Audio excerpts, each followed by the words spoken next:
I want to thank everyone for being here for a hearing on protecting Americans from robocalls. And first of all, I want to thank Ranking Member Thune for working with me and my staff. I want to thank his team. And I especially want to thank Senator Fisher for being here with us, as she always is, but especially to serve in an important role today as well. So I want to thank you, Senator Fisher, for joining us to preside today. Thank you so very much. And today we will hear from expert witnesses on protecting our constituents from the growing number of fraudulent and illegal robocalls and robotexts.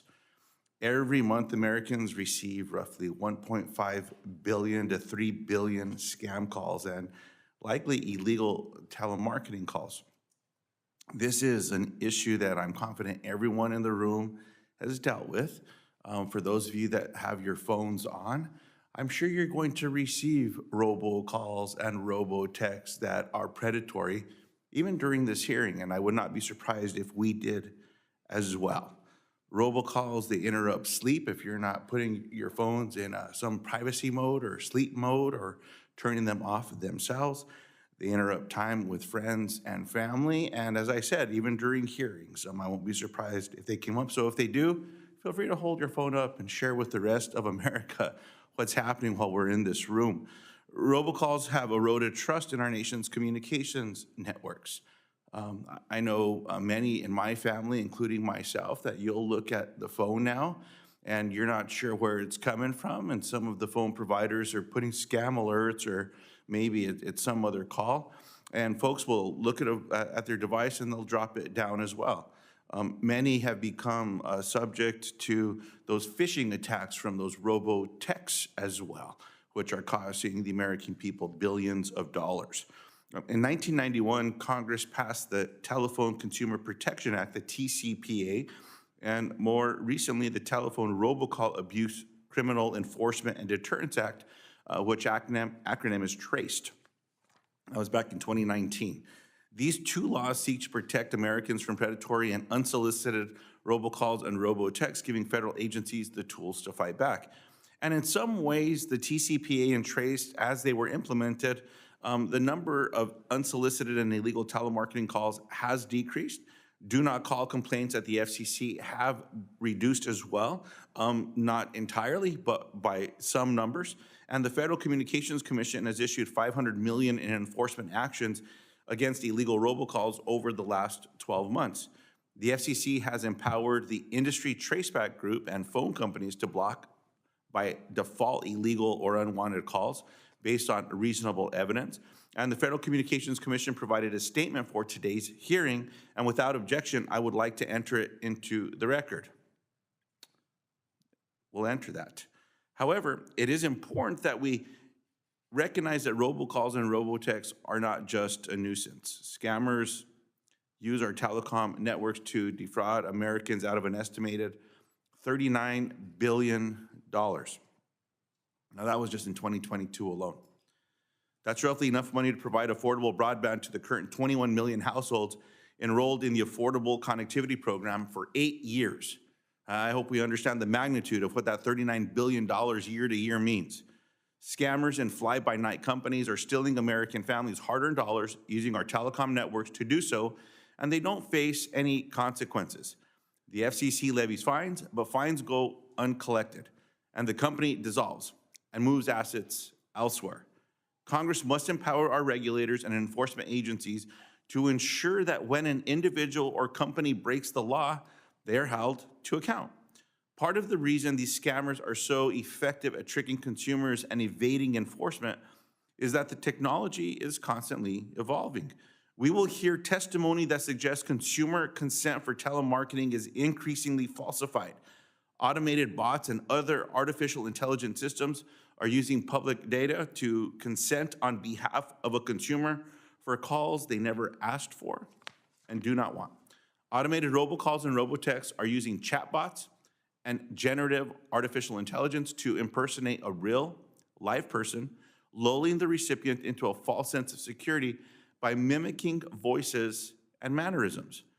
In the most frightening examples, bad actors are playing on our emotions and impersonating loved ones in distress. Earlier this year in the Senate Human Rights Subcommittee, Senator Ossoff and Ranking Member Blackburn heard testimony from Jennifer DiStefano of Arizona, who was a victim of a scam call impersonating her daughter. And without objection, I would like to enter her testimony into the record for today's hearing. Hearing none, it's entered. Now, she testified, quote, AI is revolutionizing and unraveling the very foundation of our social fabric by creating doubt and fear in what was once never questioned, the sound of a loved one's voice.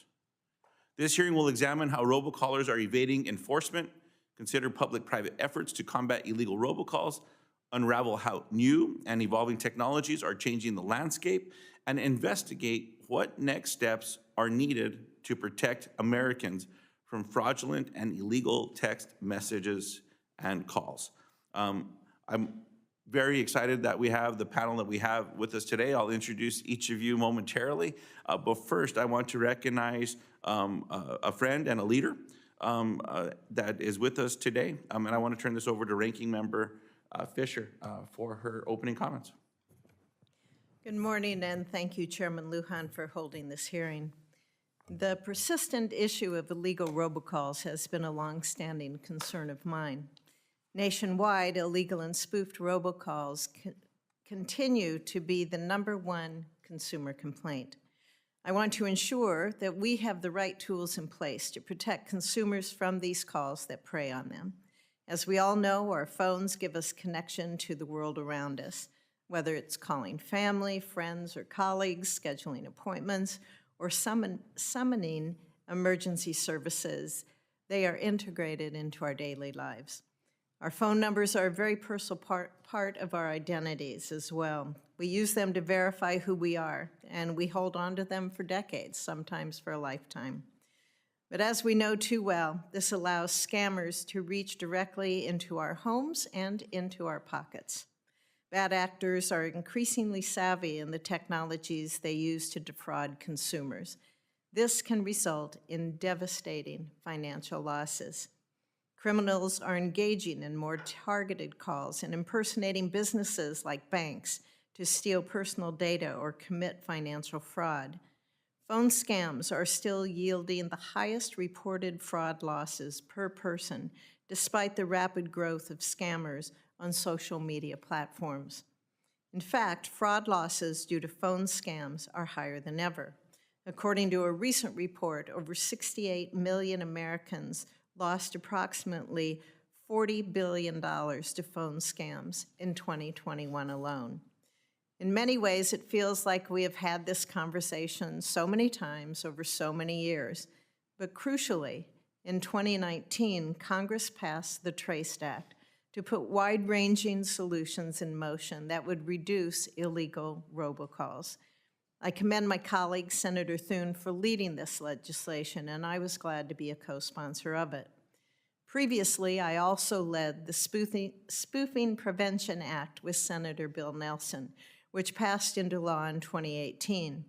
This law was a foundational effort to increase penalties and boost enforcement tools that fight illegal spoofing.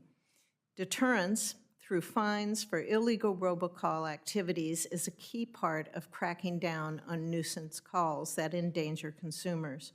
On this front, federal agencies, particularly the Justice Department, must improve how they work together to ensure that unpaid fines are collected.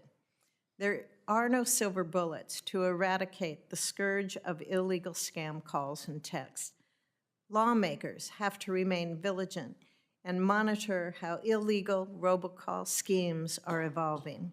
We must be able to empower consumers with the knowledge of who is actually calling them and the ability to block illegal callers.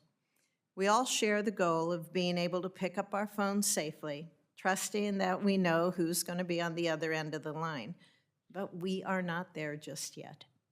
The industry has made commendable efforts to reduce the prevalence of these illegal calls, including through advancements in call to authorize them, and Traceback technology. New statistics from the federally designated Traceback Consortium, ITC, indicate that certain common robocall scams have started to decline over the last couple of years.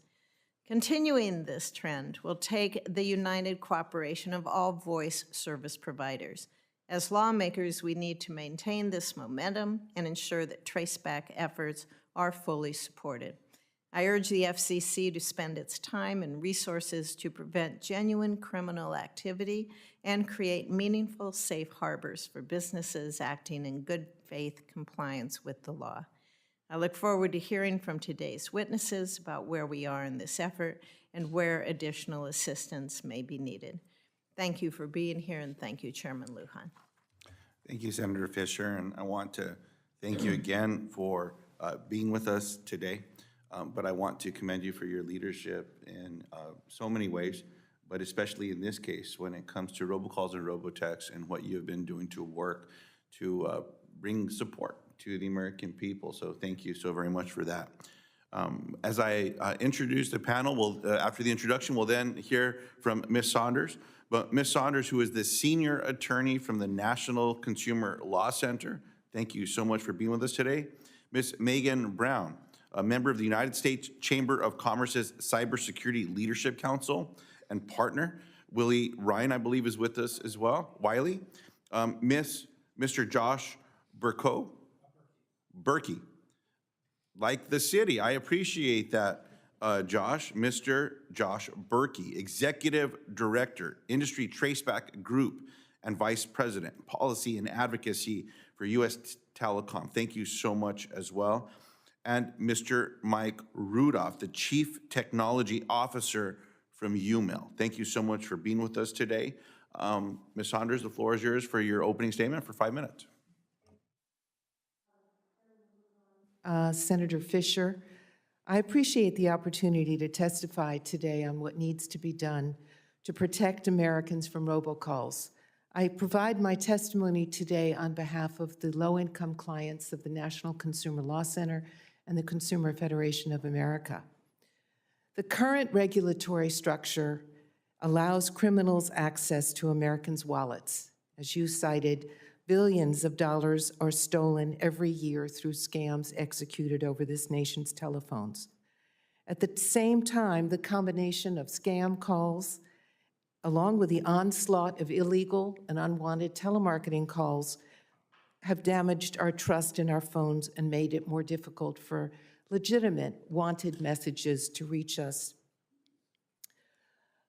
The FCC has been trying to solve the problem, but to date, its methods have not succeeded.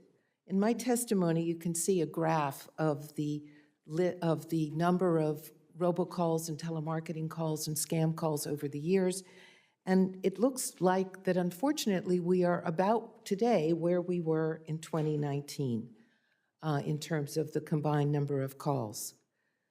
But either the FCC does not have sufficient legal tools to stop the calls, or it has not yet determined how to deploy those tools effectively. The Commission has issued numerous regulations to implement the Trace Act, brought multiple enforcement actions against scam callers and their complicit voice service providers, yet the numbers of calls and the losses to Americans are continuing. The problem is that complicit voice service providers responsible for these calls are making money for transmitting them.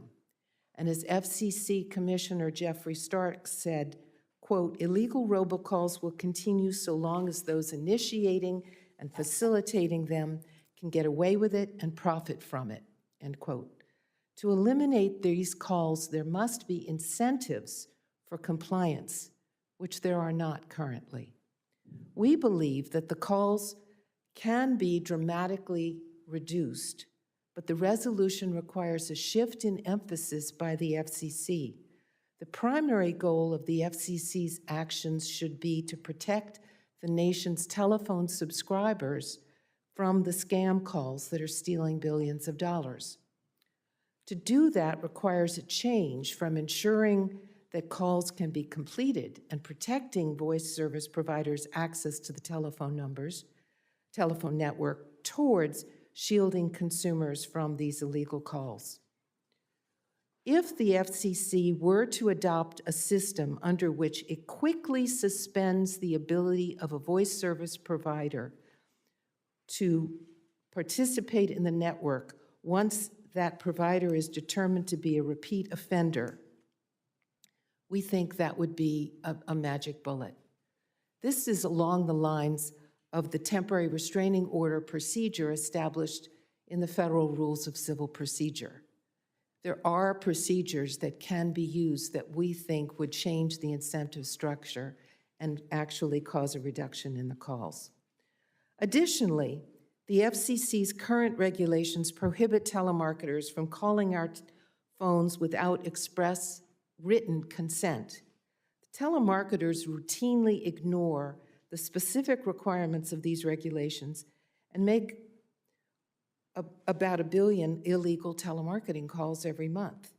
Then they defend themselves from government and private enforcement by relying on specious consent agreements that were either completely fabricated or based on supposed consent agreements sold and resold and sold again by lead generators. The FCC could actually eliminate this entire business model by simply reiterating its current regulations. Instead, unfortunately, it has proposed new regulations that are less protective of consumers. In a nutshell, we believe that the FCC could eliminate most of these illegal calls by changing their current emphasis. In a civilization in which we can take pictures of Saturn's rings, the failure to solve this problem is not a matter of technology. It's a question of whether the people in power actually want to solve it. Thank you very much. Thank you very much, Ms. Saunders. Ms. Brown, the floor is yours for 5 minutes. Thank you very much. Good morning, Chairman Luján, Ranking Member Fisher, and members of the subcommittee. My name is Megan Brown, and I'm a partner in the Telecom, Media, and Technology practice at Wiley Rein. I'm here on behalf of the U.S. Chamber's Institute for Legal Reform. The U.S. Chamber is the world's largest business federation, representing the interests of more than 3 million businesses of all sizes and sectors, as well as state and local chambers and industry associations. Its Institute for Legal Reform is a division of the Chamber that promotes civil justice reform at the global, national, state, and local levels. Thank you for the opportunity to testify. The Chamber has been involved in robocalling issues for years and offers the perspective of the American business community, which values reliable and trustworthy ways to communicate with customers and the public. This is a highly regulated space with lots of litigation, something the Chamber has been vocal about for years because TCPA remains a major source of class action litigation that in its view does little to help consumers. So the Chamber today would like the committee to leave with 4 main points. First, American businesses support cracking down on illegal and abusive robocalls. Businesses want consumers to continue to trust the ecosystem and answer their calls and texts. American businesses work hard to comply with these very complex regulations at the federal and state level. They are hurt by caller ID spoofing and fraud against consumers. And because of those harms, companies are fighting back against robocall scams. For example, Marriott did its own investigation into millions of calls placed illegally misusing its brand. It worked with the industry Traceback group and YouMail, and then it sued the malicious robocallers, getting an injunction against the marketing agency that placed all these calls. Bless you. U.S. businesses take the law seriously and work hard to comply with it. Second, Congress has passed major legislation recently on a bipartisan basis to address illegal robocalls. You can ensure that your hard work bears fruit by encouraging the Department of Justice to make robocall scams and illegal spoofing a priority. The Federal Communications Commission has taken major steps to implement all of this new congressional direction, and I know FCC staff have been working really hard on these issues. They've issued enormous forfeiture orders against bad actors that blatantly break the law, and its cease and desist orders have been particularly impactful. Likewise, the Federal Trade Commission has been addressing scams using illegal robocalls and texts, and state attorneys general have partnered with federal agencies and bring their own cases.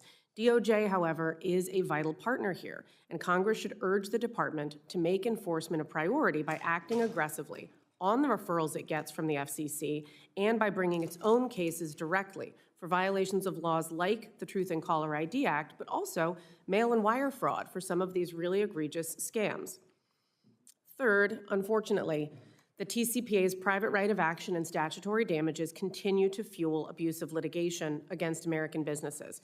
The Institute for Legal Reform has tracked lawsuit abuse for years, and the operating environment under the TCPA continues to hurt businesses and consumers. Class actions seeking enormous damages and attorney's fees, professional TCPA plaintiffs, and the threat of crushing liability for mistakes creates a challenging environment for American businesses. An important takeaway here is that the TCPA class actions and those large settlements do not address the bad actors that are intentionally violating federal law to send millions of illegal calls. Here I have in mind people like Adrian Abramovich, Greg Robbins, John Spillers, or the shell companies that they use to make massive numbers of fraudulent calls, often pretending to be legitimate American businesses. Fourth, the Chamber knows that some on this committee are considering additional legislation. Congress has been active on robocalling over the past several years, and the Chamber suggests that if the committee goes forward with legislation, it should also consider modest but important changes that would limit the abuse of our judicial system through TCPA class actions that do not stop bad actors. So in sum, the Chamber appreciates the committee's attention to these issues, as well as the hard work of the FCC, state AGs, and the other panelists here to go after bad actors that abuse our networks, steal corporate goodwill, and harm consumers. Thank you for the opportunity to testify. Very much. I appreciate your testimony today. Mr. Bercu, the floor is yours. 5 minutes. Thank you, Chair Luján and Ranking Member Fisher, for the opportunity to join this important conversation. I am Josh Bercu, Executive Director of the Industry Traceback Group, or ITG, and I also serve as Vice President Policy and Advocacy at USTelecom, the Broadband Association. USTelecom established the ITG to address the illegal robocall problem, and today, pursuant to the Trace Act, the ITG is designated by the FCC as the official consortium to trace back unlawful robocalls. We are proud to support the FCC, FTC, DOJ, state attorneys general, and other government efforts to stop illegal robocalls through our traceback data. And I'm pleased to be here today to discuss that collective effort and how Congress can bolster it. As I explained in my written testimony, various technological and economic changes have made it cheap and easy for bad actors to call American consumers from anywhere in the world. All anyone needs to initiate robocalls is a computer, some associated software, and a website.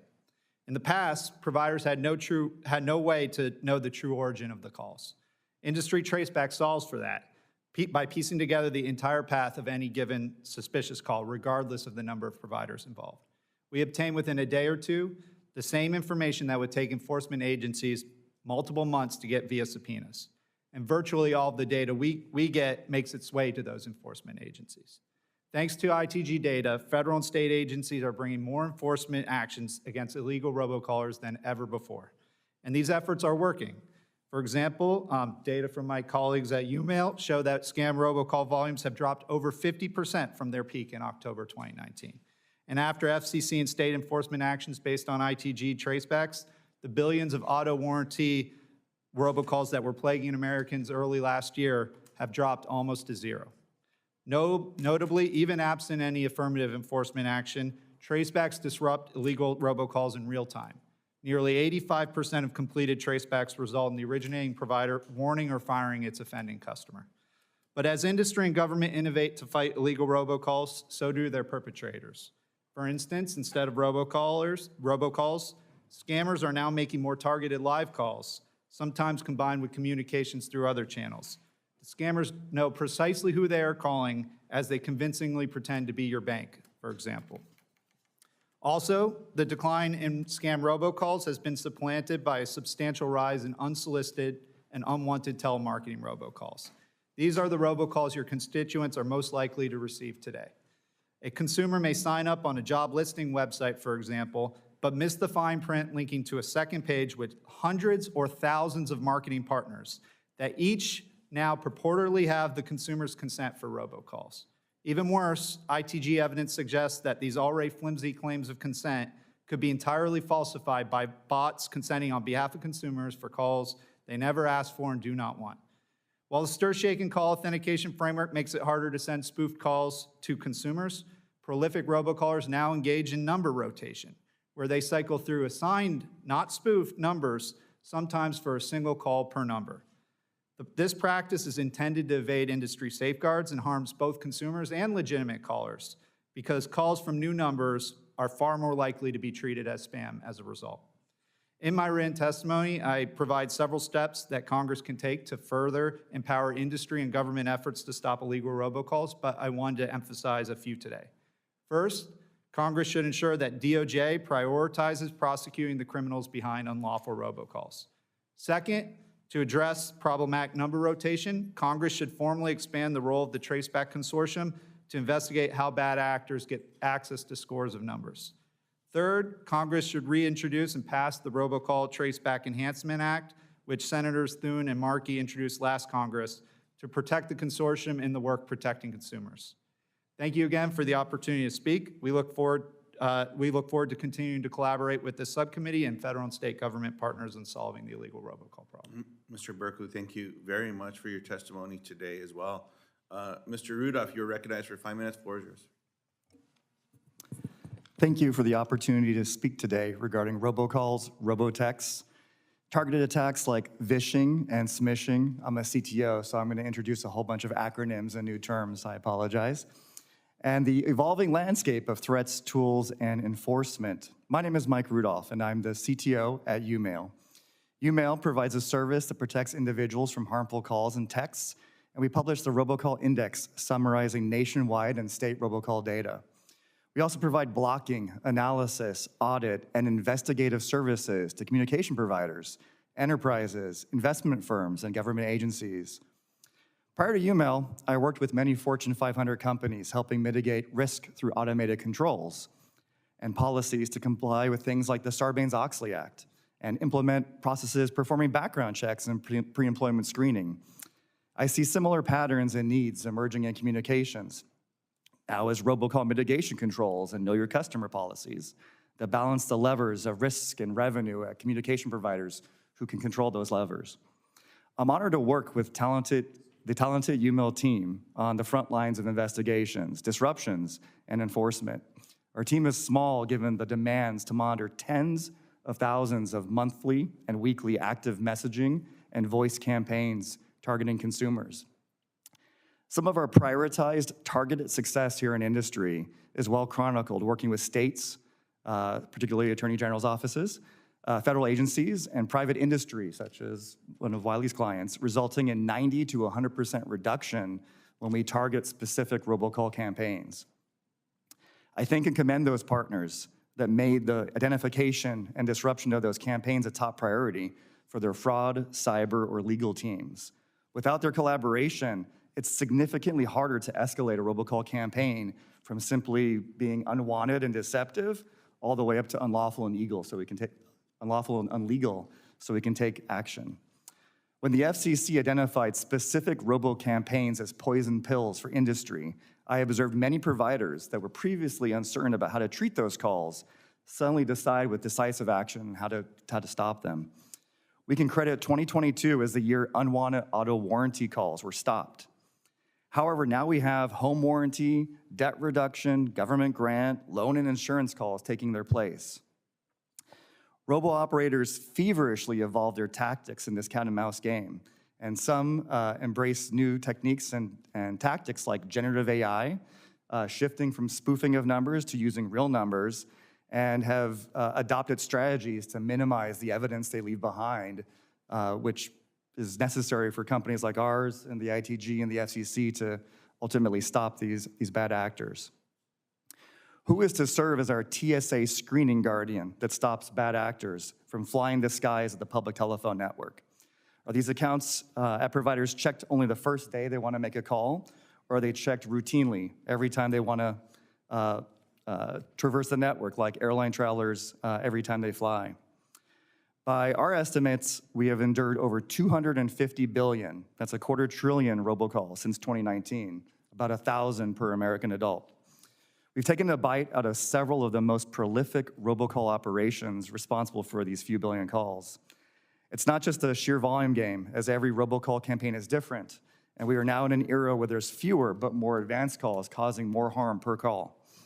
There is no shortage of work to do if we're to continue to make progress. I look forward to your questions. Mr. Randolph, thank you so very much as well for being with us today. I'm going to recognize myself for 5 minutes for questions.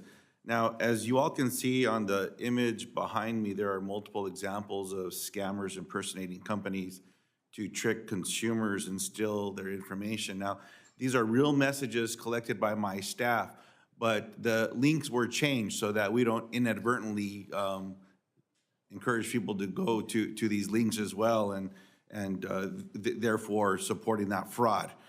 Now, this is a problem for so many industries, from delivery services to streaming platforms to financial institutions to government agencies. And I very much appreciate the groups that are walking in now. I don't want to detract from the questions that I have, but you all know what robocalls are and robotexts are with your devices. I'm seeing a lot of heads nodding yes. I'm sure you're tired of them and you want them to end.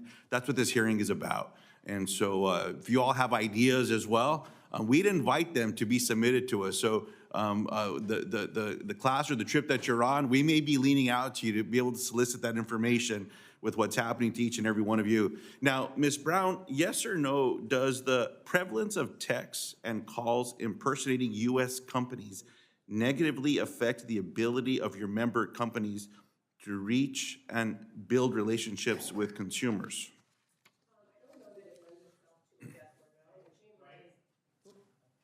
Your microphone, Ms. Brown. Oh, got it, sorry. Thank you, sorry about that. I don't know that it lends itself to a clean yes or no. The Chamber is really concerned about business impersonation, fraud, and the texts that you see, but I think, I don't know that we have seen a noticeable harm to the overall business relationship with our customers. Like, it's a part of the package, and I think the Chamber members do a good job of keeping those relationships, but it is a worry. The brand dilution, and for instance, the Marriott case that I mentioned earlier, it is a concern that, the brands will be diluted by this kind of fraud. And I'll share with you my experience, Ms. Brown. There are some companies, when they're calling my phone now, I will not answer because I've been hit over and over by robocalls from them. There are some companies where they've been spoofed before, but it's not been time and time again, but I'm less likely to answer them, or I'm very cautious as well. Now, that's my behavior. I don't know if that's consistent with others across the room, but when I was asking that, I saw a lot of heads nodding yes. And so we want to make sure that there is that trust that can be established with this form of communication, so I appreciate that. My follow-up is, Ms. Saunders, I want to talk about the impact on consumers specifically. Can you share examples how messages and calls such as these defraud customers and limit access to goods and services? Was that to me? Yes. Yes.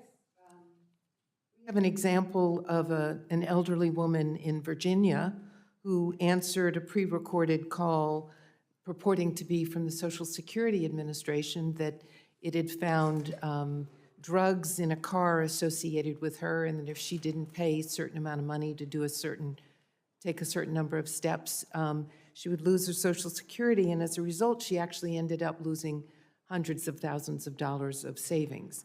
I have many more examples. I don't know how much time you want me to take with them, but a lot of them are written up in our scam report that's on our website. And Jeff, what I may do is, if we can get that report, we'll ask unanimous consent to submit that into the record as well, Ms. Saunders, just so that it's part of the record for this particular hearing. So thank you so very much. Mr. Bercu, one of the recommendations in your testimony supports the FTC and FCC clarifications of consent for safe calls. Earlier this year, as you said, Senator Markey had worked on some other issues, but Senator Markey and I had also led a letter to the FCC chairwoman asking the commission to update guidance along the lines of the FTC reinstating long-held requirements for unwanted telemarketing calls. Now, Mr. Berku, you also cited evidence that consumer consent for telemarketing is increasingly falsified. Automated bots and other artificial intelligence systems are using public data to consent on behalf of a consumer for calls they never asked for or do not want. How can industry, FTC, and FCC update guidance to develop standards that would limit the use of automated bots to falsify consent for robocalls? Thank you, Chair Luján. I think on this issue, I think the courts and the guidance that's out there are pretty clear already. You need an actual consumer's consent, and if it's falsified, it's not consent. So I think those are clear, and if there's any ambiguity, happy to work with you and your staff on resolving that ambiguity, because consumers should only be in the calls they actually consented to. I appreciate that very much. Ms. Fisher, the floor is yours for questions. Thank you, Chairman Luján. To begin with, I'd like to ask unanimous consent that a statement from Senator Thune and a letter from ACA International and the Credit Union National Association be made part of the hearing record. Without objection. Thank you. I agree with the chairman that this committee's focus on enforcement today is key. First and foremost, though, I think we need to ensure that our laws and rules that are on the books are being enforced to the fullest extent. Since 2020, the FCC has issued $700 million in forfeiture orders for TCPA violations. However, hardly any of these have been collected, mostly due to the Justice Department's failure to pursue these cases in court. In its obligations under the Traceback Act, the DOJ also seems to have missed the opportunity to submit a report with meaningful recommendations. Ms. Brown, do you believe that the Justice Department is doing enough to ensure that bad actors carrying out illegal telemarketing and robocall schemes pay the penalties that the FCC assesses? Thank you for the question. And in my written testimony, we explain, no, I don't believe the Department of Justice is doing enough, and you can sense that frustration from the FCC chairwoman. They certainly at the department have a lot of tools that they can use both to enforce FCC orders, but on their own to bring righteous mail fraud, wire fraud cases and enforce the laws that you all have passed. So yes, we believe the United States Department of Justice should do more, and as a former DOJ official, I think it is a missed opportunity for them. So what can we as Congress do to make sure that they do enforce those rules? As you said, they have the tools. So how do we get them to use them? Well, I think that one challenge is it's hard for Congress to direct the Department of Justice to take specific action due to separation of powers, but you have a lot of power to nudge, cajole, and shape expectations. And in my written testimony, we offer a few examples. In the Traceback Act, for example, you impose some pretty robust reporting obligations on the Federal Communications Commission. We think similarly you could impose those kinds of updates, mandates on DOJ to let you all know what they're doing. We also suggest that DOJ should prioritize funds for investigations and enforcement, and you all can direct some of that. And then requiring DOJ, for example, to establish a robocall enforcement and education office. Right now at the department, I think much of their robocall effort is housed under an elder justice initiative, and I think that's really important, obviously, but they can do more, and I think Congress can really look into that and impress upon them that this is a priority. You know, to me, the focus on enforcement really is two-pronged. We want to make sure that the government's going after the bad actors, and we want to avoid opening up legitimate actors to frivolous lawsuits. Abusive litigation against businesses acting in good faith does nothing to stop criminals. Ms. Brown, would you provide some examples of TCPA filings that you view as litigation abuse? Certainly, thank you. And unfortunately, there are a lot, and I would commend to anyone's attention the work that the Chamber's Institute for Legal Reform has done. They've had several reports that give examples, but one example that stuck out to me recently, the city of Albuquerque was sued after sending text messages to local residents during the COVID-19 pandemic to notify them of the opportunity to participate in socially distanced town halls. And ultimately, Senator, I believe the city was able to get out of that lawsuit, but not after burdensome litigation. And that's just one example of many that seems to go after beneficial communications, or at least not the bad actors that I think we're here mostly to talk about. You know, we have many members on this committee who represent very rural states. There's a lot of vastness in our states. And we want to make sure that rural Americans receive services, governmental services, but also services from private industry. And many of rural America is still connected with copper lines, and they are vulnerable when we look at these fraudulent schemes that are out there. Mr. Bercu, what are the challenges that remain for these copper-based voice service network in terms of stopping illegal robocalls and their telemarketing schemes? And does this lack of fiber that we see in rural areas, does that have an outsized effort on most of our rural constituents that we have? Thank you. I think there are challenges. I know the industry is very committed to moving to IP, and that work is ongoing. Yes, when stir-shaken information can't be passed to the legacy networks, but what I would say is that the protections in place are helping all consumers. When we trace back calls, those calls are hitting people in New York, they're hitting people in rural America as well. And so when we get them off the network, that's helping everyone. Same with stir-shaken, it's helping infuse accountability that benefits everyone, whether they're getting their calls with stir-shaken or not. Okay, thank you. Thank you, Mr. Chairman. Thank you very much. Senator Markey, you're recognized for questions. Thank you, Mr. Chairman. In 2019, I was proud to partner with Senator Thune to pass the Telephone Robocall Abuse Criminal Enforcement and Deterrence Act, the TRACE Act, which directed the Federal Communications Commission to issue critical new rules to crack down on illegal robocalls. The TRACE Act has helped stop some of the worst practices by robocallers, but robocalls remain a plague on our telephone system. My constituents in Massachusetts received over 623 million robocalls last year, nearly 20 robocalls per second. This year, Massachusetts residents are on pace to receive 800 million robocalls. Across the country, Americans are on pace to receive 54 billion robocalls this year. Some robocalls are lawful, but of course, the numbers of unlawful calls are astonishing. To each of the witnesses, starting with Ms. Saunders, do you agree that robocalls remain a serious problem for consumers? Yes or no? Yes. Ms. Brown? Unlawful and illegal robocalls certainly do, yes. Oops, sorry. Yeah. Got it. Mr. Bercu? Yes, illegal robocalls remain a problem. Yes, absolutely. Thank you. These fraudulent robocalls cost consumers tens of billions of dollars every year and undermine trust in the telephone system. That is a serious problem, period. And I want to turn to one particular element of the TRACE Act.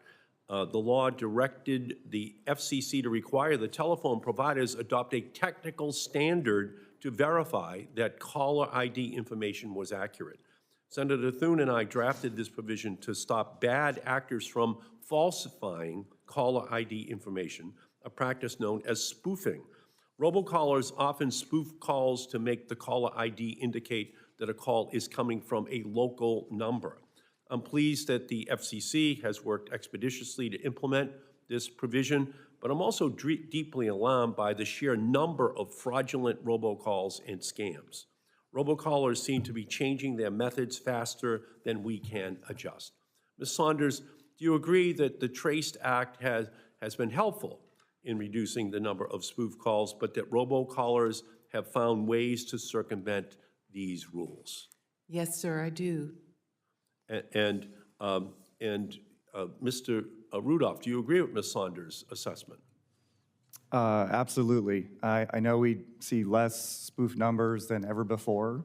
We see that the threat actors, especially those impersonating banks, getting real active phone numbers, and also jumping when a bank branch closes down, grabbing that number and then using that number to contact people. It's unbelievable. Targeting robocallers is like an endless game of whack-a-mole, and so far the moles are winning by an astonishing margin in this battle. If the robocallers have evaded the caller ID system by exploiting how phone numbers are distributed, then we may need to adapt our regulations as well. And I want to say one final word about the FCC's robocall mitigation database.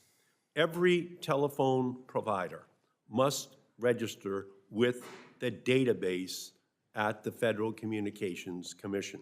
And companies that have not yet implemented the caller ID verification system must submit a plan for addressing illegal robocalls.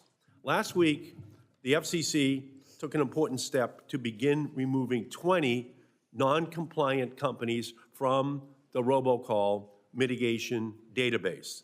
Some of the companies' filings were laughable. Here's one. Here's one of the filings right here. Pretty simple to see.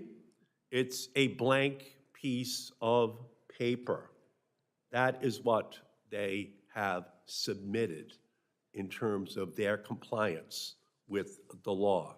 Another filing was a picture of the company's logo. Another provider submitted a document that said nothing in capital letters on the sheet of paper on the website. Nothing. I'm glad the FCC has launched enforcement proceedings against these obviously problematic filings. And I appreciate the ideas that Ms. Saunders has suggested to further strengthen the robocall mitigation database. I look forward to continuing to work with the Commission and my colleagues on this issue. It goes right to the heart of the issue that just drives every American crazy every single day. The unwanted robocalls coming into their lives all day long at the most inconvenient times, almost knowing that you're home and you're having dinner with your family to be the perfect time to get the whole family angry at these companies. So we thank you, Mr. Chairman, for having this hearing, and we just have to keep our focus on this issue. Thank you all so much for everything that you're doing. Senator Markey, thank you very much, and especially bringing attention to the filings at the end of your testimony today. I'm reminded that some of those filings also include menus from restaurants as being submitted as official documents as well. So thank you very much on bringing more and more attention to the enforcement side of this. Thank you very much, Senator, and your work on this. Senator Budd, you're recognized for 5 minutes. Thank you, Chairman. And I thank you for the witnesses for being here today. You know, when I talk to folks from North Carolina, they ask me about this topic a lot. They talk about robocalls and they express their frustrations. Some of them, they don't want to download the app that helps screen these things or pay a few extra dollars for that. So they're frustrated. They want some solutions. When I was in the U.S. House a year ago, I was proud to be an original co-sponsor of the Trace Act, which I think it's making a difference. According to YouMail, scam robocall volumes have declined about 55% since their peak in October of 2019. Tools like the industry Traceback group and deployed authentication technologies like Stir, Shaken, great name by the way, they better detect spoofing. They seem to be working. So I think we all still agree, however, that there's still a lot of work to do. So Mr. Bercu, your written testimony noted that, quote, government and brand imposter calls predominantly originate abroad.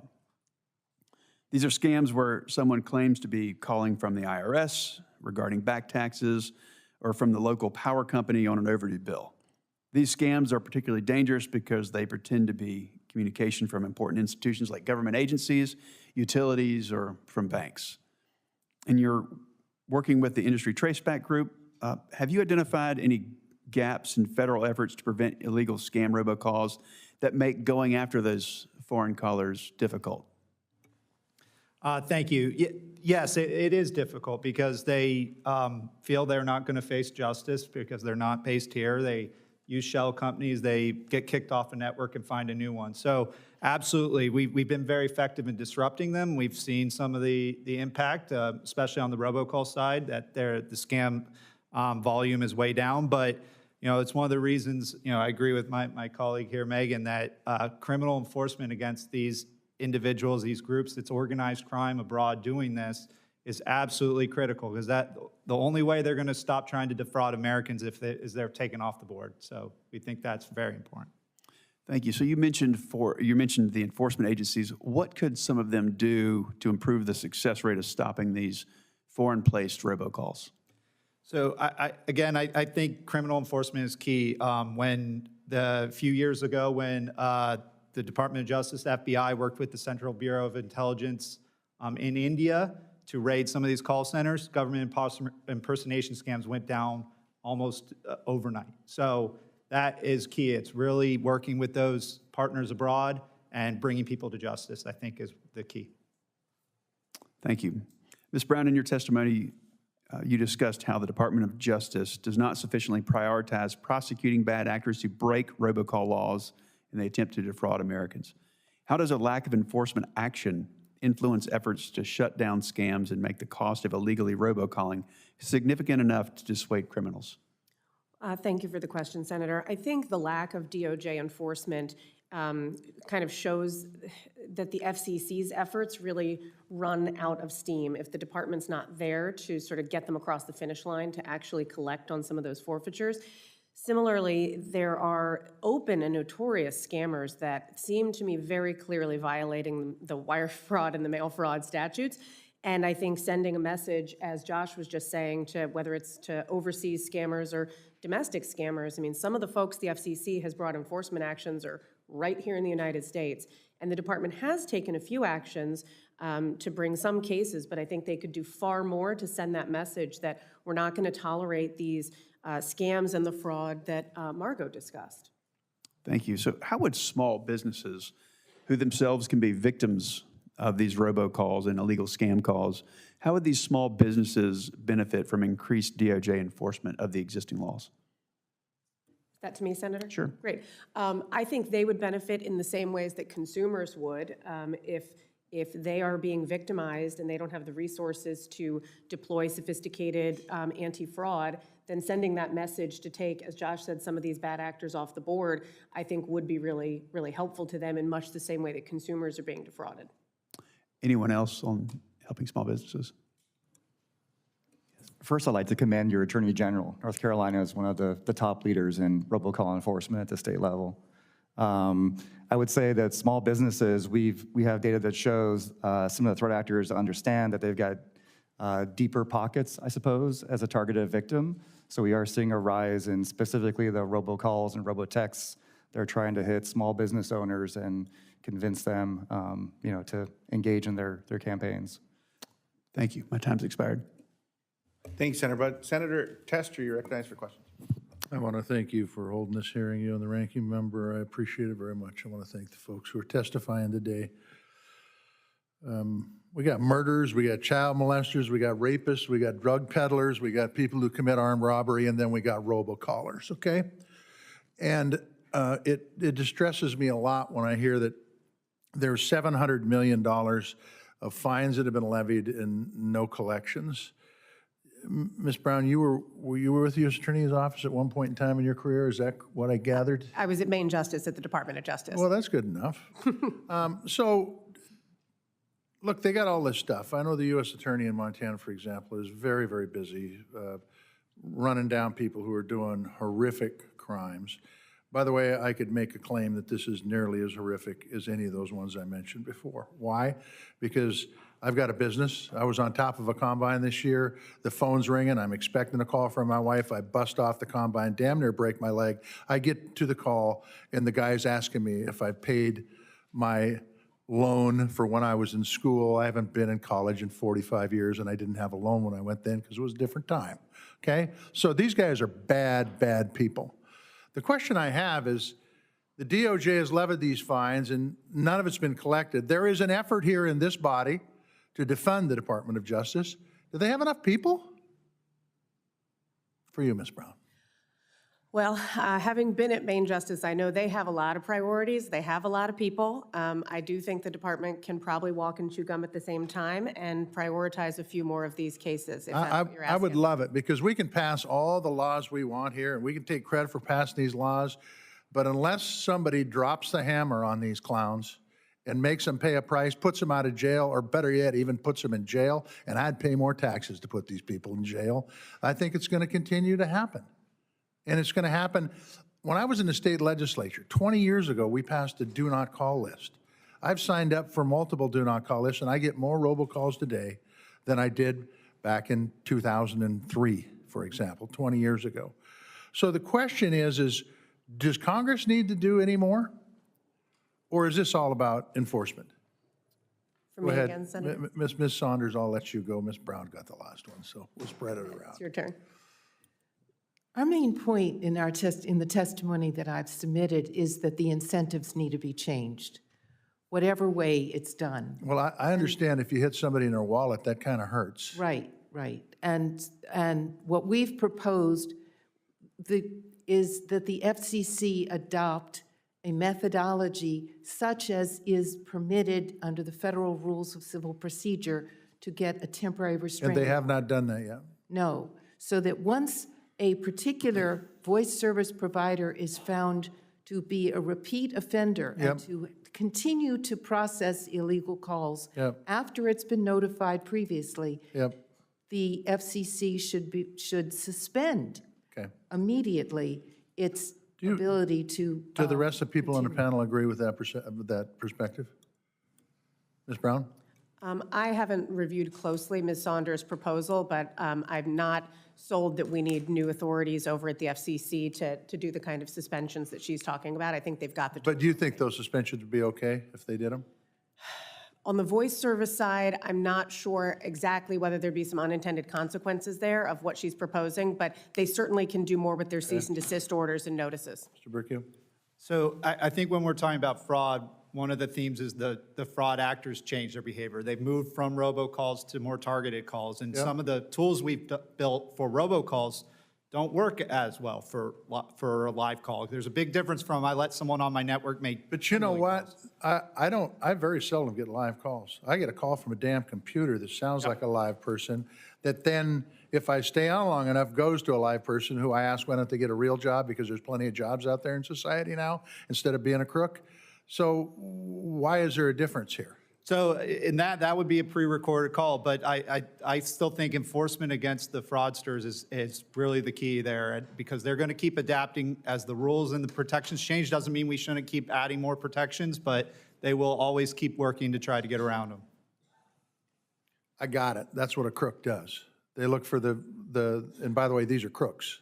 They look for the weakest link in the fence.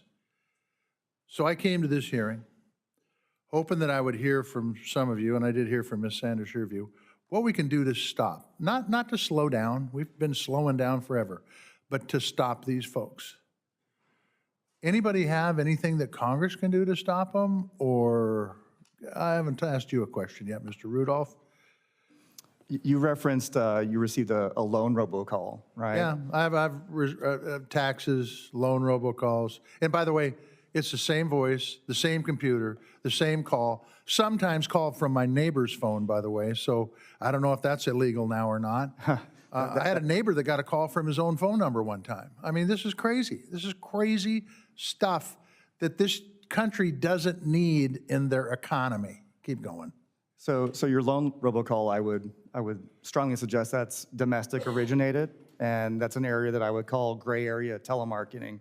So in this case, right now we track thousands of active campaigns per week, and current enforcement efforts are just working on the highest volume, prioritized campaigns. So your specific robocall, if you can get your state or you can get the FCC to put that on the priority list, that's one that we've got the tools and the techniques to diffuse. There's just not enough manpower to have a priority list that goes more than 10, 15 campaigns deep. So if we can start working 50, 100 campaigns deep on a week-to-week basis, the FCC has showed effectively that the highest volume campaigns can be stopped. Just for the record, if any of you know how many of these are done out of state versus in country, out of country, I would love to know that information. Thank you all. This is a bunch of crap, I'll just tell you. We need to stop this. This is not good for anybody. And for the robocallers out there, go get a damn job. Thank you very much, Senator Tester. Senator Vance, the floor is yours for questions. Great. Thank you, Mr. Chair, and I agree, Senator Tester, and my questions are going to pick up largely in the same vein. Mr. Bercu, the thing that I struggle with in sort of reviewing materials that my staff prepared for me for this hearing, and just obviously experiencing this particular problem as a human being, I mean, my own mom just a couple of weeks ago sort of called me and gave me the quick hits of a particular scam that had been targeted at her, and it seems like we keep on tinkering around the edges here a little bit. We sort of do these little things, and maybe they slow it down, to Senator Tester's point, but we're fundamentally allowing crooks to prey on some of the most vulnerable people in our country, people who are living on fixed incomes and so forth. And I guess I'm just wondering, if we were willing to do something big, and this is one of the few things maybe that you could get bipartisan majorities in this House or this chamber to do, if we were to do something like really big here, what could actually stop this, right? So the example that we talked about, or that I was talking about earlier just with a friend, is you ban robocallers from calling a particular number. But then let's say an individual goes and signs up on something online and they don't read the 75 pages of fine print. And one of those pages of fine print effectively signs their number up to be robocalled, and that opens up the floodgates that allows criminals to go after them. I'm just wondering, like, what can we actually do to stop this thing? I'm going to pick up where Senator Tester left off. Thank you, Senator, for the question. I think one of the challenges here is the phone system by its nature is a series of interconnected networks. So the providers that are providing service to us, all they know is, like your mailman would know, what's the address, where's this going? They don't know what's inside the content. So that's the fundamental challenge. And what we do in Traceback, we trace back the illegal calls, and we hit 5, 6, 7, 8 providers that all touch it away, and it mixes in with legal traffic as well. So I think that's where, I think what is big is criminal enforcement. It's the theme that I'm going to keep hitting here, because even if we stopped every single robocall, the criminals who do this, their day job is still defrauding Americans, and they'll just find a new version. So the only way to get them to stop defrauding Americans is criminal enforcement. Do we have a sense of how many of these people are actually in America versus how many of them are overseas? So in our experience, it varies a little bit based on the type of call. So the pure fraud robocalls, the pure fraud phishing calls, voice phishing calls, et cetera, those are predominantly coming from overseas. The unsolicited telemarketing calls, those may originate here and be done by people here. But to what Megan said before, one of the reasons it's hard to collect fines against them is they pop up a new shell company, dissolve the old one, and are now doing new robocalls under a new name. And I do think there's some laws that might apply, and that might make that criminal as well. And where are they coming from? The ones overseas, I mean, are they particular areas? You sort of hear about Eastern Europe or Nigeria. Sort of, where are these things actually coming from? A lot are from India. Some are from Dominican Republic. Some other countries as well. But India is a big portion of the calls. And has there been any effort, sort of diplomatically, legally, to interface with some of the countries where this fraud is most common and actually use the extraordinary leverage the United States has to bring some of these folks to justice? Or is there sort of an attitude like, once it's in another country, it's such small ball things relative to other international crime, we don't focus on it, but of course, it's not small ball to the people who are affected by it? There has been collaboration, and when there's collaboration, when our FBI works with the Central Bureau of Intelligence in India and raids these call centers, we see the impact. YouMail data will show just government imposter scams dropped immediately after those raids. So I think that's a testament to why we should keep prioritizing that, because it does work. Okay. One final question here. We're actually going to an artificial intelligence briefing with some industry leaders later this afternoon. What could we do to help AI platforms and social media companies shield their data or tools from being used for more elaborate, family emergency scams, things like that? Happy to work with you on that. I'm not sure what exactly could do on the social media side, but one thing I will say is that the TCPA right now makes illegal robocalls to cell phones, and robocalls are making calls with a pre-recorded or artificial voice. So I think just one thing there is the TCPA, I do believe, applies. Okay, great. Thanks, Mr. Chair. I yield. Thank you, Senator Van. Senator Klobuchar, you're right. Thank you, Mr. Chair. A lot of questions here. I'll go fast. First of all, we know that after the Traceback passed in 2019, after new FCC rules were in place, the number of scam robocalls declined by almost half.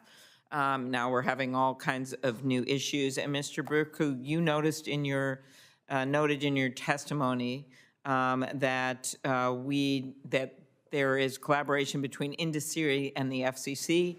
How can we make sure that tracing illegal calls to their origin results in actual enforcement action? So I think what we've seen, the FCC's approach with the cease and desist, I think it's been highly effective. They've targeted certain campaigns, they dropped off the face of the earth almost. So I think we're making great progress. I think the more we do, some of the rules the FCC did about know your provider, I think it's a process, and over time that is going to keep going the right direction. So I think we've done a lot of great work there. Okay, good. Ms. Saunders, why do you think, particularly these telemarketing calls, that these volumes are so high? I was just looking, we've got so many people, 221 million numbers registered on the do not call list, and still we're seeing a number of people call about violations. What solution should we prioritize here? So first, let me say that I believe that the number of scam calls that have appeared to be reduced because there's been a reorganization or a recategorization of many of those calls. Many of the calls that had previously been identified as scams have now been identified as telemarketing calls. And as Mr. Bercu said, most of the telemarketing calls originate in the United States. We think that what needs to be done is the FCC should adopt a quick acting temporary restraining order type of methodology. And once a voice service provider is found to have repeatedly, after notice, processed scam or telemarketing calls, they should be suspended immediately from the robocall mitigation database. That'll cost them money. And even if after they have. So that'll be an incentive to be more careful. That's correct. Okay, all right, like it. AI voice cloning, Senator Vance mentioned this. I had someone I know that got one of these calls, his son, serving in the Marines, deployed. So they knew he was deployed, didn't know where. They get a call because they'd scraped his voice off the internet, asking for money to be delivered to somewhere in Texas. I've had 2 other military families tell me this story in Minnesota. This is unbelievable to me. So what are service providers, Mr. Bercu, what are they doing to get ahead of these robocalls made using voice calling? These are obviously targeted ones with the person's voice, but all kinds of things could happen. And what can we do, Mr. Rudolph, to mitigate this? Thank you. The voice service providers take protecting their customers very seriously. They are always looking at the greatest technology. They've implemented blocking and labeling. They have analytics running on their network. So I think they will continue to try to find out how they can identify those scams and how they can take action accordingly. One of the things with our Traceback effort, whether it's a robocall or one of those calls, we can trace those back. We can find out who's making them. We can find out who put it on the network. So I think Traceback will be a really important part of stopping those going forward as well. Mm-hmm. Your specific use case is a targeted attack, and based on the investigations that we've done so far and did similar attacks, those are threat actors who have gotten a personal phone and a personal phone number just like anybody going into a store to get a device. So those are extremely hard for a communication provider to deal with. It looks just like a customer making those phone calls. Yeah, I'm just using it as an example, then it could get worse, right? Absolutely. Into the voice of general in that they know, a famous commander or something, anything, and it would go to all the military families, or it would go to people thinking it's a political person, turns into a robocall. So I do think this adds to the danger. Last thing, robo-texts. There were over 12 billion spam texts to Americans just last month. I think I got half of them. And these texts often include links that install malware and spyware on a consumer's device. In March, the FCC adopted rules. Ms. Saunders, what other measures should they consider to go at these illegal robo-texts? We have recommended to the Commission that it adopt special security rules for robotexts that include URLs, just because of this significant damage. Congress could also pass regulations or statutes that provided more protection for consumers once they've had their money stolen from their bank accounts. That would be a big help as well. All right. Thank you. Thank you, Mr. Chairman. Thank you, Senator. Senator Welch, you're recognized.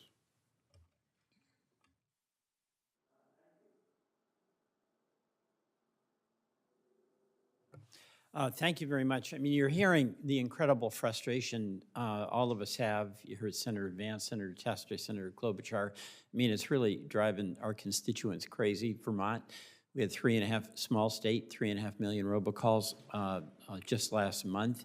It's like 6 calls per Vermonter, and it's really unsettling, especially to older people. Who think they may be getting a call from a grandchild or a son or a daughter, and they have to pick it up and figure out what's going on. And I know you're trying to do stuff, but it's not working. It's not working the way it needs to. You know, I joined Senator Luján and Senator Markey in asking the FCC to align its do not call registry guidelines with those of the FTC, as well as prohibit telemarketers from calling consumers without explicit consent. Ms. Saunders, do you believe these actions would benefit consumers? And what additional steps can Congress take to push the FCC and better protect consumers from robocalls? Thank you for the question, Senator.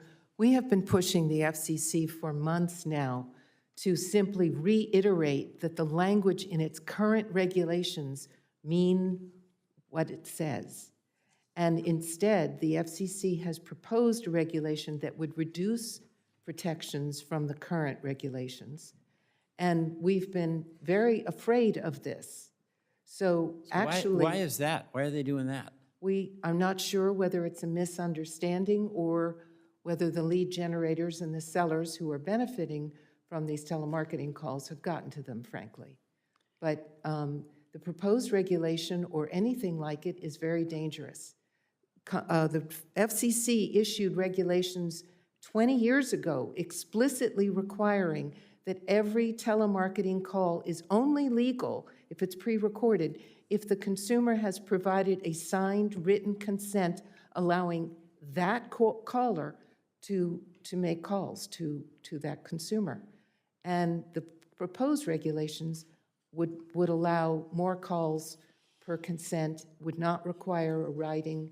And so I can't tell you why they're issued, why they're proposed, but I can say that if you can encourage the FCC not to proceed in this way, it would be beneficial. All right, let me move on to a question for Mr.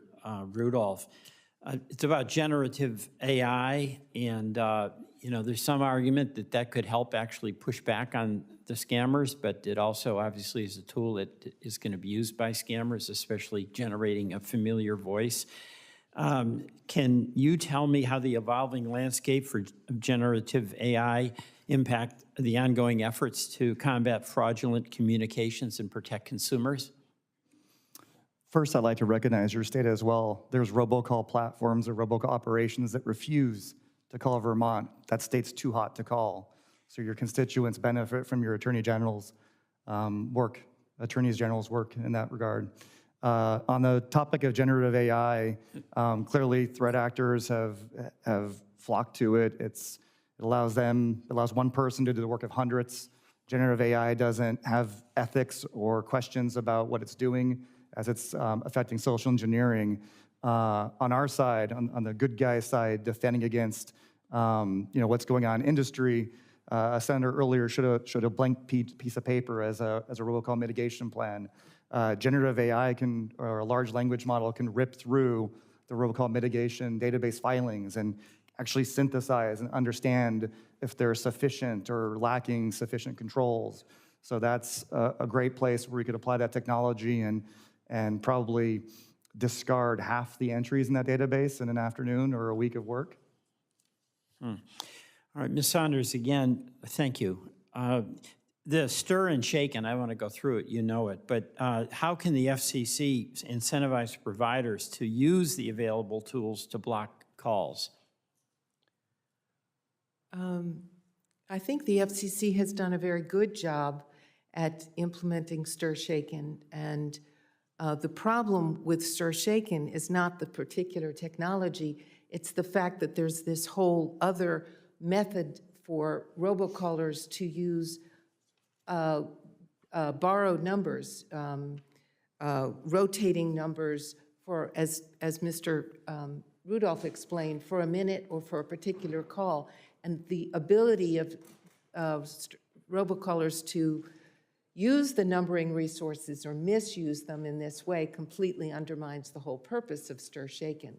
So I think now it's time for the FCC to drill down on the numbering resources misuse.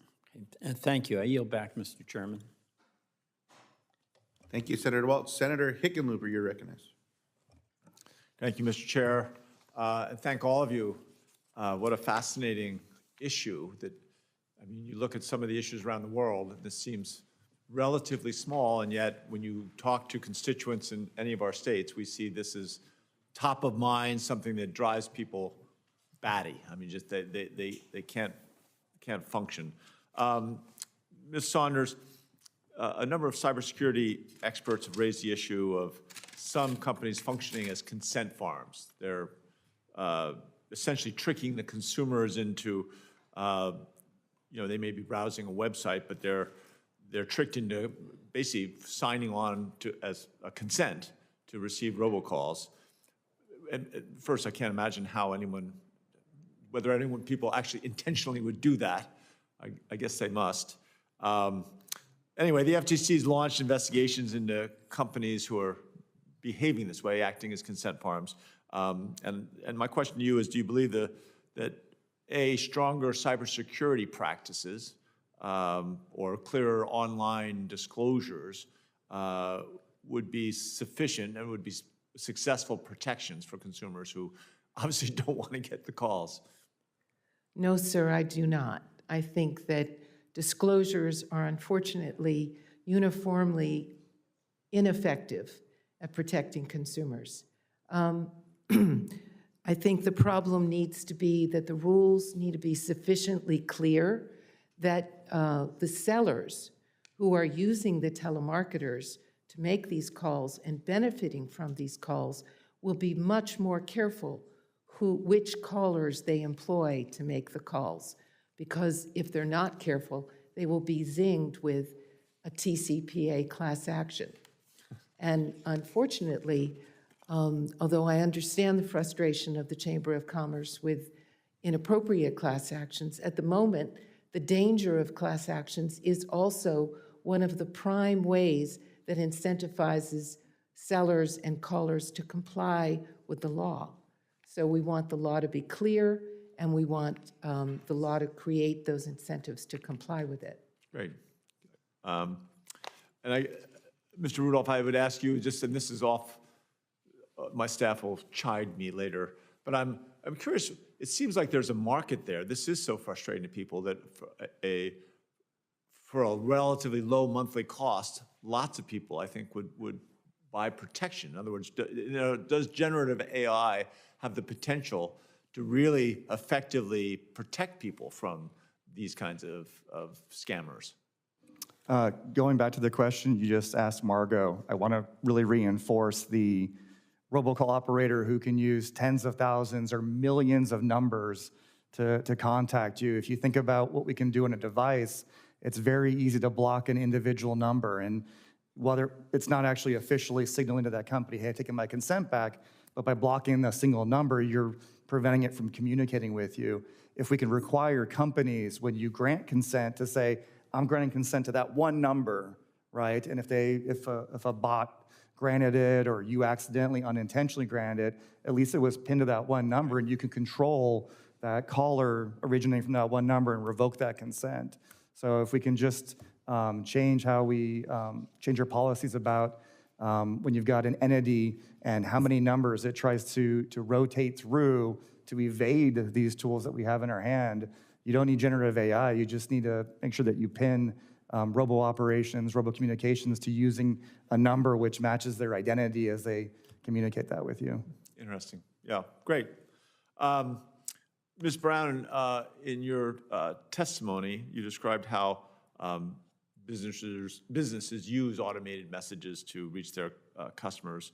So when these bad actors flood an individual with robocalls, people lose their trust in answering the phone. The best example, I have my phone, if I were to call you, comes, it doesn't give my number, because whether for whatever right or wrong reason, sometimes, rarely, a constituent or a journalist might decide they want to get a hold of me frequently.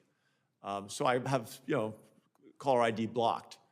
No one will take my call. So I have to send someone a text before they'll take my call, because they think that that is always going to be a robocall. Whereas now the robo guys are so smart that they never use it anymore. I keep trying to convince even my family that they should accept blocked numbers, but they don't. Anyway, Ms. Brown, how would you think small businesses would benefit if we could reduce the volume of illegal or unwanted calls? Thank you for the question. I think small businesses are victimized by fraudulent and illegal calls in much the same way that Ms. Saunders was talking about consumers at the front end. So I do think the steps Congress has taken to prevent caller ID spoofing, to try and clean up the ecosystem, and some of the work that Josh and the Industry Traceback group do is really important to try to instill or protect confidence in the calling ecosystem, so people do want to pick up their phones. Small businesses both make calls and receive calls, and I think everyone is benefited if there can be trust that who's calling you is who it purports to be, and not an overseas scammer, for example. Yeah, the small businesses I know are irate because they have to take every call, and so they're the ones that are constantly distracted at certain times of the day when the robocalls are coming in waves. Anyway, thank you all for taking your time out of your busy schedules to be here. I yield back to the chair. Thank you so much, Senator Hickenlooper. Senator Rosen, you're recognized. Senator Rosen, we cannot hear you right now. Oh, I'm off mute. Can you hear me now? Yes, we can, Senator. The floor is yours. Oh, perfect. Thank you. All right. Technology is great when it works, and sometimes technology is not so great when it gives you a million phone calls all at once. So there you go. Thank you, everybody, for being here today. And I'm going to just get right into it on scams, of course, in Nevada, because according to the FTC, in 2022 alone, Nevada had the 3rd highest rate of fraud and the 5th highest rate of identity theft. So every year, millions of Americans, of course we know, including many of my constituents, fall victim to these predatory robocallers. Scammers, they create elaborate schemes through robocalls. They say they're calling from government agencies or other entities, attempting really just to convince people to provide their personal identifiable information or that they're legitimate. And so, for example, Nathan is one of my constituents in Las Vegas. He's a veteran of the Air Force, of the U.S. Air Force. He wrote to my office sharing about a spam call he received from the Veterans Benefit Center. They asked him to refinance his mortgage. He said at one point he was receiving 10 to 15 calls a day from this Veterans Benefit Center. While thankfully Nathan recognized the scam, many others don't, and veterans like him who serve our country should not be targeted with these kinds of calls. It's unacceptable. We have to do more to protect all of our constituents and combat these criminal schemes. So, Ms. Saunders, what advice would you give to Nevadans and, of course, to everyone, particularly in more vulnerable communities, perhaps like seniors and veterans who are targeted by scammers and are impacted at, I would say, disproportionate rates? We have, thank you for the question. We have one clear piece of advice to give all American subscribers until this problem has been solved. If you receive a call from anybody, unless you are absolutely positive you know the person that has called you, do not give access to your bank account or any other money to that caller. If you receive a call from somebody purporting to be from the Veterans Administration and you want to make sure that your benefits are protected, then hang up, look up the number for the Veterans Administration or whoever it is that supposedly called you and call them directly. But don't give money, and we don't do that. Even when we receive a solicitation from a charity that we believe in. We never, ever give over-the-phone payment information. Yeah, that's great advice, and we're going to have to keep putting it out there over and over again so people continue to hear this message. But Mr. Bercu, can you tell us a little bit about how companies are working together to ensure that people are aware of these scams? We have to get it out there again over and over to keep reminding people. Scams like the ones that Nathan called us about. What are you doing to make sure your advocacy is reaching every corner of every state, urban and rural?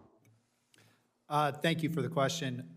The industry is very active educating their consumers and their customers. I think they all have information out there. But one of the other things is all voice service providers virtually today have protections in place too. They not only Stir Shaken, which we talked about, but all the major wireless carriers have blocking and labeling. So there's actually a lot of work to directly protect their customers as well. Thank you. And speaking about customers, and now you're talking about your workforce who's creating all these ways to protect consumers.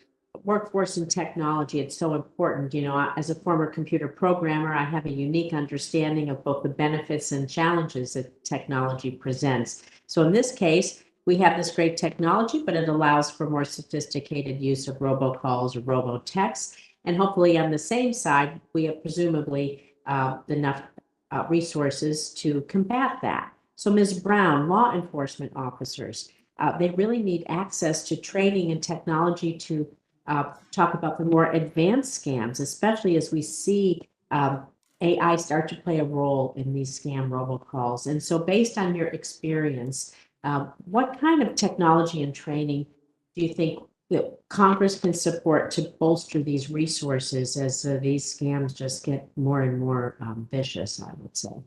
Well, thank you for the question, Senator.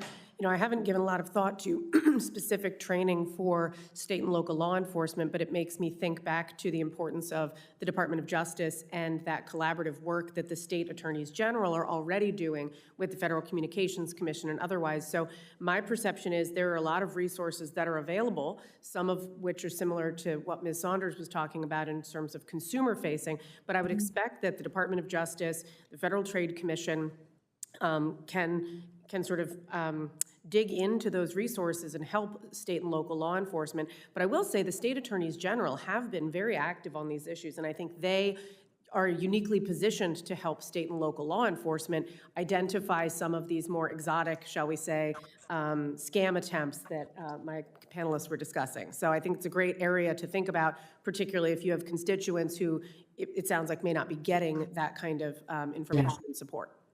No, especially as we deal with deep fakes and other things. And of course, we're just going to keep working on building out our STEM workforce and keep working to protect the consumers. Mr. Chairman, thank you for this hearing. I yield back. Senator Rosen, thank you so very much. I'm going to recognize myself for some additional questions. Mr. Rudolph, everyone is talking about AI at some degree and using it differently.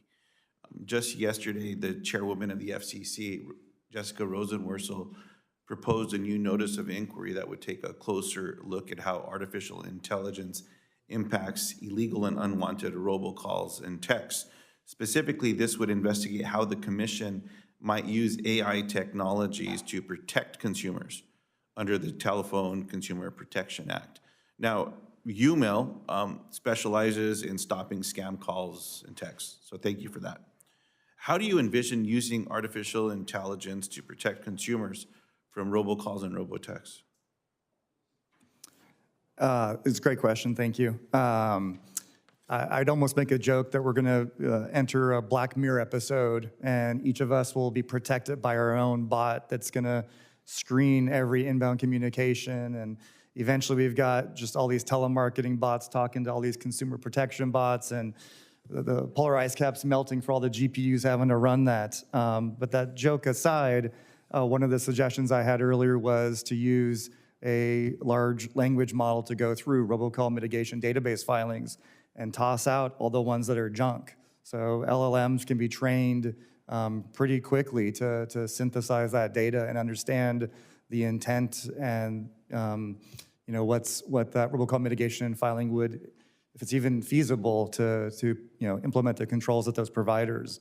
If you look at the Herculean lift of enforcement, the same thing could be done where if you wanted to investigate a communication service provider and you were given logs from that provider or given internal communications or memos that discuss the policies or controls those providers implemented, an LLM could quickly process that data and come to an understanding of what was actually happening. So I would say we're really facing a problem of scaling enforcement labor to make industry compliant here, and that's a great place to deploy that technology.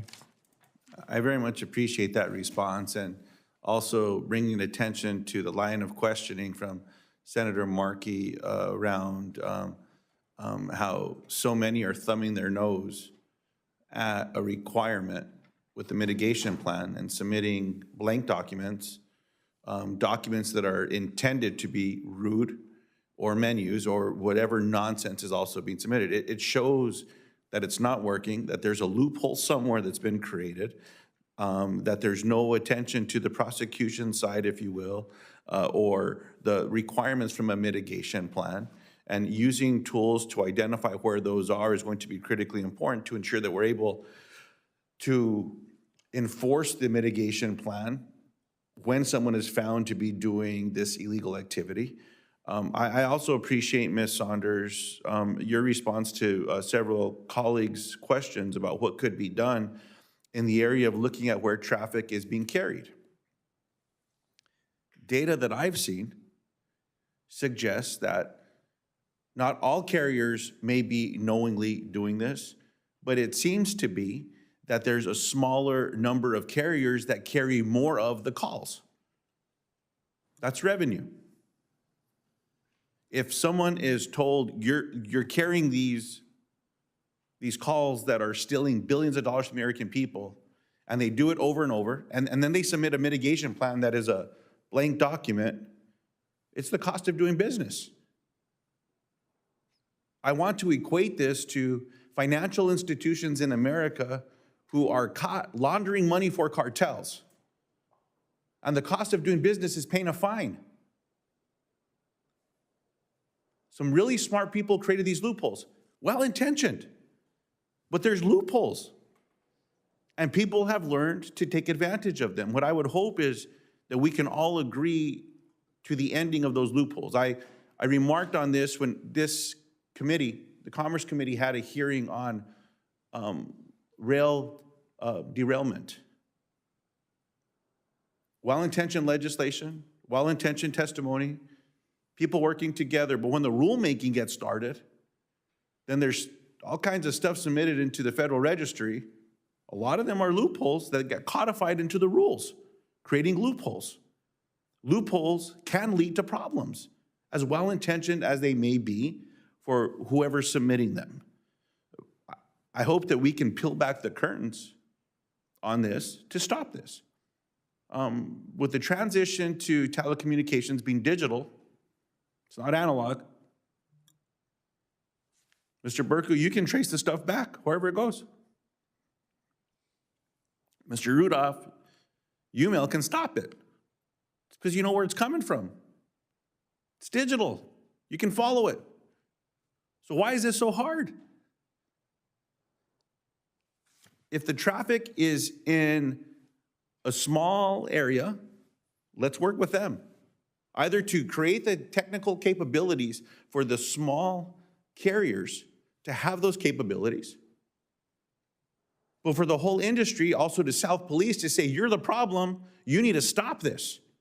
Because if a small carrier has an agreement with one of the major carriers in America and they're knowingly doing this, when I look at 12% of the traffic that is coming from some of the bigger names in the country, stop it.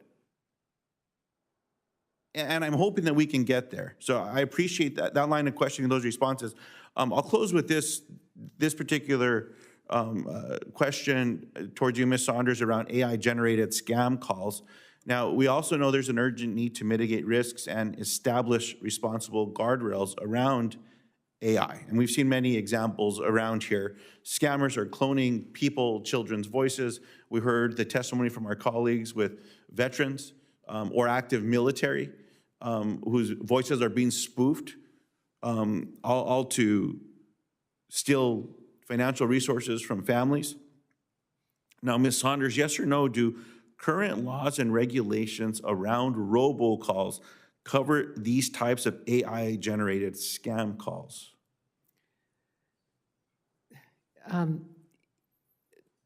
The Telephone Consumer Protection Act has been found to cover robot-generated scam calls and telemarketing calls, yes. Would anyone else respond to that? Ms. Brown?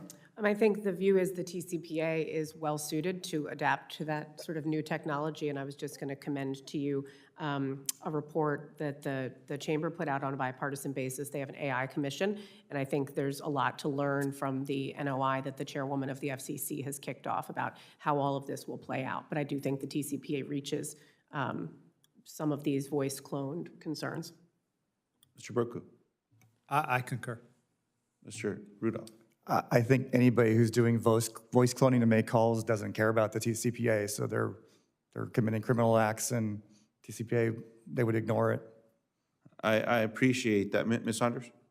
The problem is that the TCPA is not effective against scam calls. It's effective against telemarketing calls, but it's not effective against scam calls, and the only way to stop the scam calls is to deal with the providers who are providing access to the communications network for those scammers. And we don't have a law like the TCPA that applies to the voice service providers, nor are we necessarily recommending that there be one. So, Ms. Brown, you don't need to worry. But what we are recommending is that the FCC be encouraged or enabled, whichever is appropriate, to act much more quickly against those problem voice service providers that are inserting the bad calls into the network. I appreciate that. I'm concerned that it does not. I think it handles calls in one format, but I'm concerned in this other space as well. And look, understandably, when it was written, this technology did not exist to the degree that it exists today. One of the faults with many pieces of legislation is when it's thought up, and by the time it passes, technology has accelerated, a generation or two ahead of what the well-intentioned proposal was as well. But that's where the rule-making bodies are supposed to keep up with what's happening here, and also industry. When something's bad is happening that cannot be self-policed, ask for help. How do we stop the nonsense? $39 billion being stolen in a year, that should rise to any prosecutor's attention. If the Department of Justice is not going to do this, then how do we find other partners that are willing to? How do you work with the FCC such that if a fine is put forth and then there's not prosecution, then what? And I'll also say that if there's a small number of entities that are responsible for the majority of traffic, and they've been warned about it, and it continues, something needs to be done there. Because, again, it's the cost of business, it's revenue, and if you can make $100 million and pay a $10 million fine, some people are willing to take that deal. And it's just not right, because who's at the end of this? Ms. Saunders, do you have some thoughts on what Congress could be doing to protect Americans from AI-generated scam calls and robotexts? And I'll ask the rest of the panels to address that as well, and then we'll close out the hearing.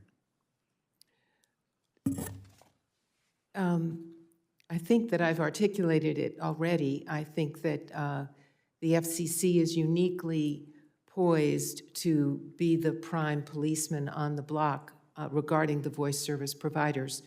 What I want to explain is that the reason the terminating providers, who are all in agreement that these calls should not be processed, the reason they cannot stop them, they can't block them, is because the scam calls are mixed with the legal calls. So it's impossible for the terminating providers to identify them. But Ms. Saunders, if I may interject, I'm a former public utility commissioner.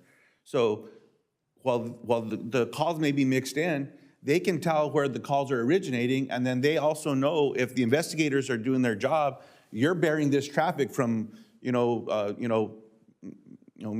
John in whatever location is, whether it's in the United States or another part of the world. Why are you carrying all this traffic where it appears that 90% of it is the bad stuff as well? Well, I'm not sure that the terminating providers can always identify exactly where the calls are originating. They see all they see is that the calls are coming from the upstream intermediate provider. And so the key is to somehow encourage all of the providers in the network to only carry legal calls, or else it will cost them. And we've provided in our testimony in the last section an example of how the legal callers can use their power in the marketplace to encourage their voice service providers to only carry their calls and thus isolate the illegal calls, which we think would enable the terminating providers to better identify them and block them. Appreciate that. I'm going to go to Mr. Bercu and I'll come back to Ms. Brown. How are you able to follow the calls then? How do you know where they're coming from?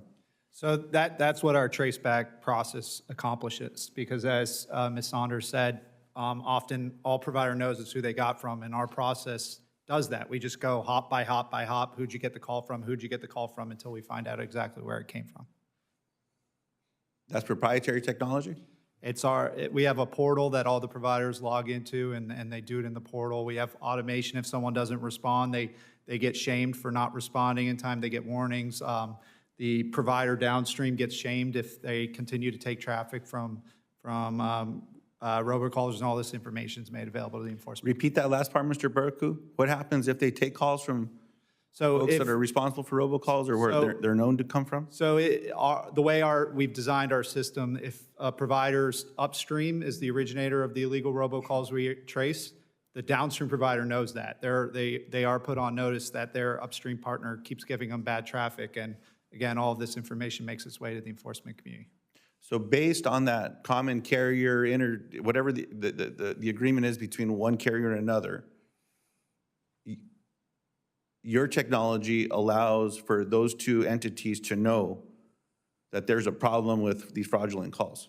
Yeah, absolutely, and we see, to Ms. Saunders' point, we see all the time carriers taking action. We see them fire their wholesale providers. The challenge is, because it's an interconnected network, is I've heard from providers that said, okay, we got too much bad traffic from these providers and fired all of them. Calls still hit their network. It just was another hop or two that were added in between. And Mr. Rudolph, with that being said, where traffic can be identified, YouMail can stop this from hitting a consumer, dramatically reduce stop to protect people. Is YouMail able to identify where it originates? So as calls reach the consumer, right, we've got two very amazing ways to understand which communication providers were the originators, the gateway providers for those. Traceback, if the call was not attested using stir-shaken, and if it has a stir-shaken packet basically with it, it's clear as day that these are the 7 voice providers that are currently harboring that account, that's making the loan calls, identifying as the VA or interrupting the other senator's hike. So, if you ask me right now, who are the providers who have these calls, we can look at stir-shaken and get a lot of that, and then the ones we don't see the stir-shaken yet carried, the traceback process can illuminate that. What we are missing is the signal to industry, those specific calls are bad, knock those off, right? The FCC's done that twice, auto warranty calls and student loan calls, and now providers have a clear signal from the FCC, don't carry those. And what happens is Traceback runs, or YouMail will directly contact a provider and say, hey, this call looks like it's committing fraud, maybe you should knock it off. That account gets kicked off that provider and goes and finds a new home. So unless the entire ecosystem is notified, don't take this account on, someone's gonna look at that new sign up and think, oh, that's revenue. I'm gonna take that new account on and kind of look the other way about whatever that account might be communicating. What process is required to ensure the whole ecosystem knows about the one fraudulent call and the communication to the one company? Can you say that again? Sorry. What would be required to share that information that YouMail may be having with one carrier or anyone maybe having with one carrier to say, this call's fraudulent, you should probably kick it off, so that it goes across the entire ecosystem? So we work regularly every other week with the FCC, and we go through the prioritized calls that are on that hot list of investigations, and we'll provide that in those discussions about, hey, these are the providers that we are seeing that are carrying those calls presently. Appreciate that. Ms. Brown. Do you want me to address AI, which I think is what you started with a little while ago? In the space with AI, also given the responses associated with being able to narrow where there may be a fraudulent call with a carrier, is there something that could be done to share it within the ecosystem? Is it something that the companies could adopt to share through that process? Is it something the FCC should be doing with existing authorities? That this is what's going to happen every time that we see this, and it's proven that there's a fraudulent call. If you could touch on those 3 areas. Sure, I will do my best. Thank you, Senator. I'm actually sort of optimistic, and I think the chamber would be, that AI will sort of juice up what the ITG and YouMail are already doing. And I think, so that gives me optimism that those anti-fraud efforts and the ability to detect bad traffic is going to get better over time. And I think at a recent workshop the FCC held back in September with the National Science Foundation, they heard about that as well. So that's kind of my response on the AI piece of this, or the AI approach. It sounded to me, from what Mr. Rudolph and Mr. Bercu were saying, that the FCC is intimately involved in getting this information. I think it's maybe a question of scale to address the issue that you were raising. Again, maybe AI, maybe some additional technology can help there. I don't have visibility whether it's a manual process or if it's really phone calls with the Enforcement Bureau, which it probably is, which makes me sad for the Enforcement Bureau staff.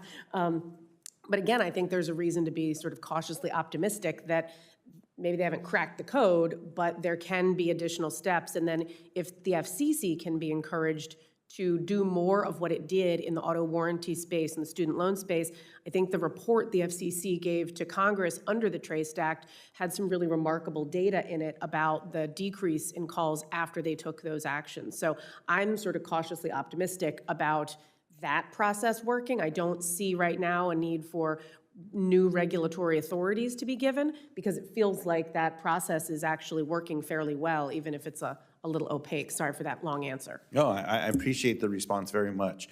Thank you all for being here today, and to all my colleagues for attending today. This is important testimony, and there's, as you all know, an immense interest with the American people in this space, an immense frustration with the American people about what happens to them every minute of every day as well. And I want to commend you for helping to solve this challenge, for helping consumers one at a time, for providing support to help the process understand where and what is happening every day, looking at the ability of rules that exist, exploring those that may be needed to make things better in this space. So thank you so very much. And a remaining challenge and a very complex issue. With that, I will close the hearing, and should members have additional questions for the witnesses for the record, I ask that they submit them to the committee within 2 weeks, and witnesses will have an additional 2 weeks to respond. Thank you, everybody.